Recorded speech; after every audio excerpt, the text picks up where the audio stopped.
Um, so I think Kugisaki, she'll be okay. She'll be okay, and okay, like she won't be killed or anything like that. I know a lot of chatter right now is that, oh my god, is something gonna really happen to Kugisaki? Especially, with the last chapter was such a scare with the way that, she ran into Mahito and like, and Mahito was saying, oh, I'm gonna hang Kugisaki's dead corpse in front of Itadori and provoke him that way, right? I don't think so. Um, that would be a big mistake. That would be a big mistake.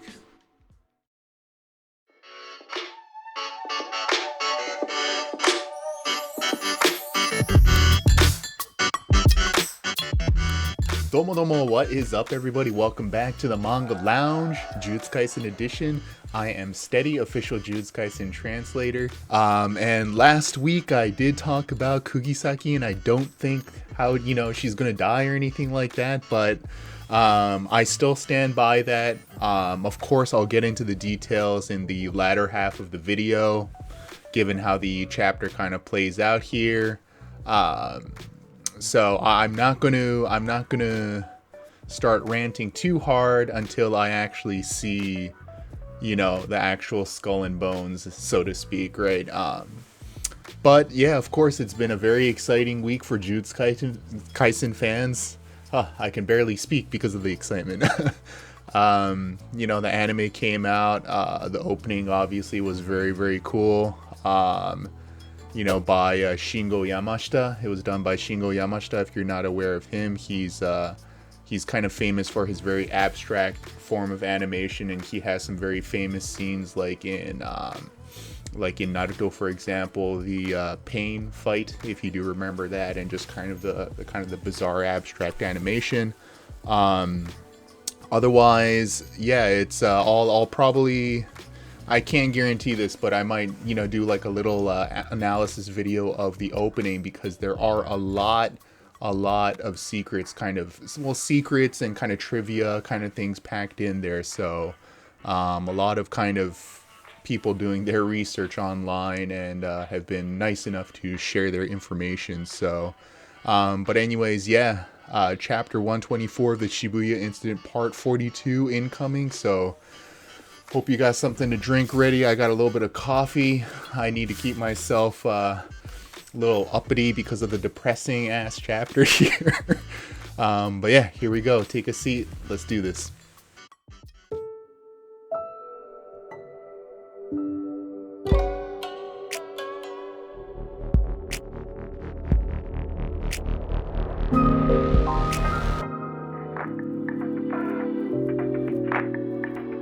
All right, so we start off exactly where we left off with chapter 123 of the Shibuya incident, part 41 last week. Kugisaki landing that nail in the fake Mahito's forehead there, and using resonance, right? So as I talked about last week, kind of predicted that that's going to leave a kind of a opening, if even it's just for a split second. Yuji will take advantage of it, but it sounds like for the real Mahito, the lingering effects were actually quite great. Not just like a little split second. Even he kind of goes on here on page 2 talking about how he's perhaps for several seconds kind of stumbling here and unable to move. So Yuji coming in with his best Kenshiro, and just coming in and throwing those punches real quick. And then he even, he gets him up on the pillar here, and he even does this like double punch thing. I'd be curious. I should have researched it before I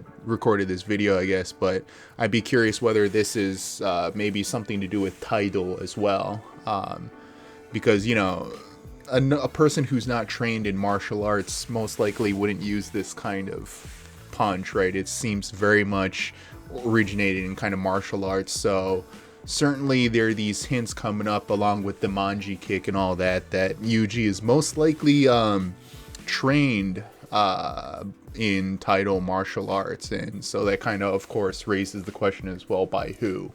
The grandfather, or perhaps someone else, a new character that we might see. So interesting prospect, and of course gives us a little bit of hope that we'll see a little bit more background on Yuji. But he kind of goes on here saying that I couldn't save anyone, I even wasted everyone's efforts, but thank you for showing me that I'm not alone. On page 4, he's got this smile on his face, which is this is kind of red flag territory, right? Because you see this smile on his face and you're kind of like, yeah, oh yeah, go Yuji, that's so cool. But for manga fans, veteran manga fans, we know that anytime someone gets like, yeah, I'm gonna do this, it's always red flag. And this was perhaps a little bit more blatant than Akutami Sensei is usually a little bit more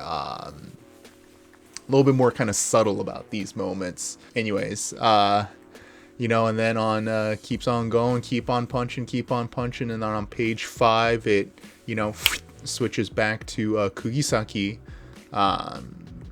and this is exactly right after we left off the last chapter, and Kugisaki kind of makes the comment saying that since she used resonance, the attacks probably won't be coming in as hard and fast as before. Mahito was pretty quick with his attacks and stuff, but the damage is certainly done. So she's saying that, all right, now I can kind of maybe stand more toe to toe. But Mahito, as sort of predicted, he has that connection with the real Mahito body, so he recognizes that it's in trouble, and then boom, jets out of there. So indeed, the fight did only last for a chapter or so. This is also something that kind of gives me hope for Kugisaki in sort of a weird way. I'll talk about that later, but so he starts running away. Kugisaki giving chase, so she's heading to the basement B5F, basement 5th floor, but then notices that Mahito's heading down there as well, so she's like, all right, this is perfect, I'll get him, and then on my way down to the subway, which again, this is what I mean, a little bit more of a subtle way perhaps of kind of giving that ominous again, the way that she's just kind of like, yeah, I'll just take care of him, polish him off, and head down to the subway. You're kind of like, yeah, you landed that nail in his head, but I wouldn't be too confident about that. So there's all these kind of little signs throughout the chapter where you can just feel the tension. Like I remember even as I was reading it the first time, before I translated, I was just like, I had this pit, kind of like, oh no, something's gonna happen.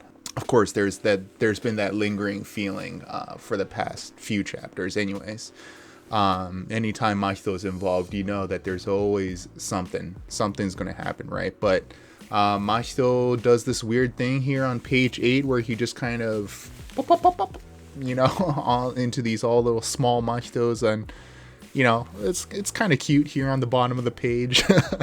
But they're kind of running away and jumping away, but Itadori, he knows that Mahito's kind of on the ropes, right? So he's perhaps kind of a last resort in kind of splitting himself up and trying to trick Yuji, and Yuji apparently is able to kind of sense cursed energy a little bit stronger now. Remember, when we first met him, the idea of kind of sensing cursed energy, obviously when he was still a civilian, was very foreign to him, and it seems like he kind of has learned to kind of sense a little bit better. But Mahito, of course, being the master manipulator of cursed energy, and kind of the soul and things like that, he tricks Itadori pretty easily here, and these are the moments, and it's realistic in the sense that, like, Yuji obviously has grown, but there's a lot of things that he needs to improve on as well, right? You feel like if it was anyone else, like maybe like Mei Mei or Gojo certainly, or I don't know, Todo maybe even, that they would be able to recognize this trick pretty quick and it wouldn't work on them. But Mahito pulls one over on Yuji here, and then we kind of switch back to Nobara still giving chase here, and this is where you're like, oh my god, kind of holding your breath, right? Because the two Mahitos kind of meet up in this underpass here, and then Yuji, like I was mentioning last chapter, Yuji is still unawares that there is this second Mahito going on. He notices, remember like I said in the last chapter, he notices that Kugisaki's attack seemed to affect this the real body Mahito, so perhaps in his head he's thinking like, oh, maybe there was, I don't know, like an arm lying around, or like some of Mahito's blood lying around or something, and she hit that with resonance. There's no way that Yuji would know that Mahito has a separate clone body somewhere, right? So he's surprised, but he quickly kind of thinks to himself, okay, so what's going on? Are they trying to fuse back together to heal? Which is, I mean, you know, Yuji's not the smartest of the characters in Jujutsu Kaisen anyways, but he's able to put together a pretty solid theory here. He's like, you know, and of course this is also a means for Akutami sensei to kind of give a perspective for the reader as well, right? We're in this situation, we're Itadori. And we're kind of thinking to ourselves too, like, oh my god, what is Mahito going to do? And then, you know, is he going to fuse back together? But then in the next page, they go right past each other and you're like, huh? But of course, as the reader, we have the knowledge that Kugisaki does as well. And knowing that the real body is now heading towards Kugisaki, you're like, oh crap. And Yuji obviously puts that together pretty quick as well. Sees Kugisaki, and oh man, page 14. This is the heartbreak page right here, right? You know, he's saying, Kugisaki, run! You know, you can almost feel like this happening in slow motion, right? Incredible kind of flow here in terms of, you know, it's manga, it's all still, but you can almost, the, you know, pages like 11, 12, 13, you can almost feel this like really fast pace, and then you get to page 14 and you can almost feel things just slow down.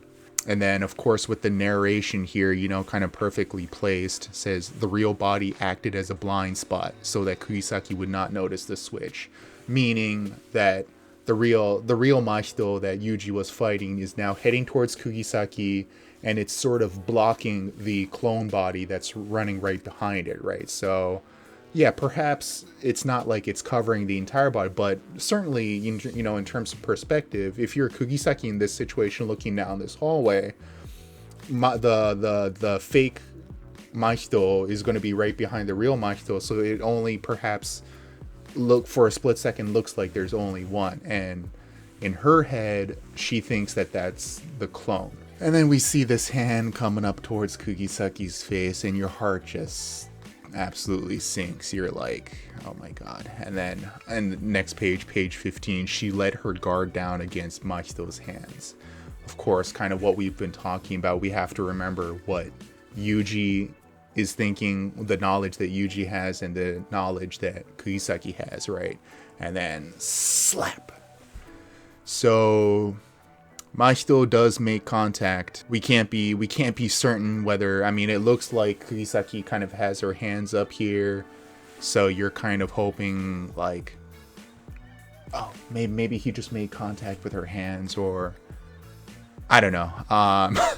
I who knows? The way that it's kind of paneled here, it could very well be the hands. It could she maybe put her hands up after the fact that Mahito hit her on the face, because as the narration here suggests, Kugisaki even for a split second, you know, she's not really thinking to keep her guard up against Mahito's hands, given her fight that she just had like a minute ago.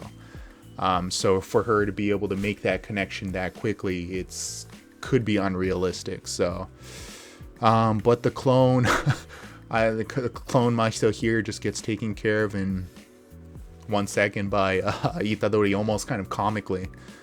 You're in my way. And then Yuji now running towards Kugisaki. And Mahito kind of making the comment here on page 17, I couldn't kill the 7-3 sorcerer, obviously referring to Nanami, with one touch. So this would suggest that Mahito and his kind of transfiguration kind of fluctuates depending on perhaps the duration of contact, perhaps where the contact is, and so. So, but remember, Nanami fought Mahito multiple times, and yeah, he was touched by Mahito multiple times, but it wasn't enough to kill Nanami, it seems. At the time when he was fighting Mahito, you didn't really think about that, but now you're kind of like, oh yeah, Mahito did technically sort of touch Nanami a couple times, but perhaps because it was over his clothes. I don't know. It's again a detail which we can't be sure of at this time, but yeah, Kugisaki with kind of her hand up on her face here now, and then boom, switching back to 2009. So this would be like 10 years ago, right? And we get Chibi Kugisaki here, 6 years old. I remember she's on multiple occasions talked about how she, you know, used to live in the country and like in kind of the boonies, in the middle of nowhere, kind of in the Tohoku area, in kind of northern Japan without getting to actually Hokkaido. Yuji is actually not too far as well. He's from Sendai, which is Miyagi Prefecture. Kugisaki, I think. Okay, yeah. So I think there was a little trivia or like an extra page in one of the volumes that mentioned something about how Kugisaki, like, in order to get to the nearest big city, which is Morioka for her, Morioka being Iwate Prefecture. So that's next to Miyagi Prefecture. So she's in the hills of Iwate, theoretically. But, you know, it's just because you're like in the country doesn't mean that you're like living in a log house or something like that. But definitely it would seem to suggest with this page and the next page that she's just like in a village, where kind of the place where like everyone knows each other. But anyways, it's funny because she's kind of playing Smash Brothers here, and there's this girl sitting next to her. And, you know, your first thought is kind of like, wait, is that Saori, maybe? You know, we've heard mention of Saori. I think it was in chapter, I want to say like 11 or 12, and then we actually get to see her in like chapter 40 something. You know, and then she's kind of like, I thought everyone in the village was weird and that I was the only sane person there. So we can perhaps expect kind of a flashback chapter next week. So I think as far as Shibuya Incident as a subtitle, I think we're done. This seems to suggest that maybe next chapter we're going to get a little bit of a Kugisaki flashback here, which would be very cool. And I do not think that this girl is Saori, though. And the only reason why I say that is because in the anime opening, actually, there was this one panel which really caught my attention, was of this kind of high school girl standing at a train station, and for the life of me I couldn't figure out who it was. But then the only panel which it reminded me of in the entire manga was when we saw Saori, and I do indeed think that is Saori. And now that we get this page here, the little girl standing next to Saori is Chibi Kugisaki, which is sort of weird. I mean, for manga fans, you know, we'll look at the opening and we'll be like, oh wow, holy crap, that's in the same week that we get the anime opening, we get this chapter in the manga, and you can make 2 and 2 together. So you're like, whoa, the connection, you know. So it's kind of an interesting choice to have that scene in the opening of the anime. It would seem to suggest, if indeed I'm right, that Saori is actually a little bit older than Kugisaki. Not, you know, maybe Kugisaki here is 6 years old, which would be like first grade. So probably this girl here is her classmate. Saori could be, I mean, she was wearing that kind of school uniform, which could be junior high. I mean, which would put her at anywhere between maybe like 13 to 17 if she does turn out to be actually in high school. So Saori would be anywhere from like 6 to 8-9 years older than Kugisaki, right? So perhaps Saori was kind of like a role model figure for Kugisaki. You know, Kugisaki, you know, obviously doesn't like this village for whatever reason. But she met this girl, Saori, and perhaps looked up to her as kind of like a role model. From what we know with Kugisaki, she doesn't seem to have any siblings, although she might. Who knows? So perhaps she saw Saori and kind of thought of her as a one-chan, like an older sister kind of figure, which would completely make sense. You know, it's kids are always looking for that kind of role model figure or what have you. And I do like the Smash Brothers kind of thing here too. I guess this is the dad of the friend with the pigtails here. You have to go for the kill when the opponent is recovering, which for any Smash Brothers fans out there, you know the deal, right? And this is funny too, because there was, I think, yeah, when the Tokyo second years were telling Kugisaki and Fushiguro, like, we're gonna have you guys participate in this goodwill event, Kugisaki made this kind of off comment saying, oh, we're gonna play Smash because I'm really good at the Wii version, Meteor Smash all the way. And boom, right here they're playing on the Wii. So I love these kind of little connections here. So cool. And you can even see the GameCube on the shelf too. You know, we're giving these last couple of pages and it's like, oh cool, Kugisaki flashback. But anytime you see a flashback too, it's, oh, you're always kind of, your heart is kind of like beating like, oh my god, what does that mean? Again, I don't think that Kugisaki will be killed outright. At this point, I think she will be severely injured, perhaps kind of put out of commission in terms of the story for a while. Who knows? I mean, who knows what will happen? Who knows? Maybe she will get, you know, maybe she did get hit in the hands or something and she loses a hand. Maybe she did get hit in the face and, but maybe Shoko will be able to heal her. I don't know. But I still stand by the fact that I don't think Kugisaki will get killed because of the fact that I would be extremely disappointed in Akutami Sensei, if I'm completely honest.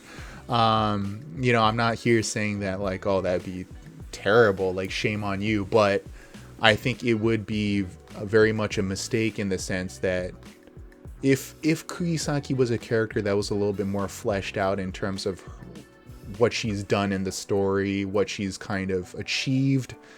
You know, like Nanami, for example, we saw him kick ass in chapter 100. We saw what he was all about. And, you know, when he died, you're kind of like, you know, you weren't left with like, oh, I wonder, you know, with Nanami and this and that, you weren't left kind of like empty. But with Kugisaki, if she were to die now, you would be kind of like, they didn't even develop her as a character, you know, like it would be the ultimate insult and complete disappointment. You know, she would just end up being a damsel in distress, you know, and of course Shonen Jump fans were all too familiar with the female sort of protagonist or side protagonist or whatever you want to call it, kind of end up just being these kind of damsel in distress kind of stereotype, and I'm kind of tired of that, and I'm hoping that Akutami Sensei kind of breaks that mold. But anyways, yeah, I could go on and on about how terrible that would be, but and of course I just don't want to see Kugisaki go, plain and simple. But yeah, hey, anyways, I've been talking long enough about that. Definitely, I will have more specifics probably as far as what my theory is on my Twitter as well. So I'll probably have a Twitter thread going. So if you happen to use Twitter and are a regular viewer, but aren't following me on Twitter, if you want to follow me, if you don't want to, that's fine. To be honest, I probably wouldn't be using Twitter if I didn't have to either.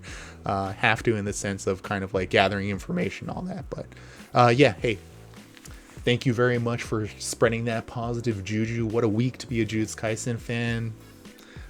Leaving a like, leaving a comment, all that kind of good stuff. I really do appreciate it. And of course, we're probably going to be getting more fans. So if you do know, if you have friends or family or what have you who are into anime, manga, please consider sharing, my content with them. Of course, I would really appreciate that. But yeah, otherwise, hey, let's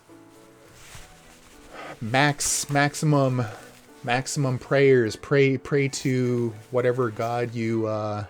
Doesn't even have to be a god. Let's hope things are okay. But yeah, definitely come back here for next week. I have a feeling that we're probably going to have a lot to talk about. I do think that we will see Saori next week as well. So yeah, if she does show up, I'm sure we'll have tons to talk about. So yeah, hey, can't wait. Stay safe out there, guys. Hope everyone's doing well. Yeah, with that, hey, you know how we do. Mata yoroshiku. We will see you again. All right. Cheers to you.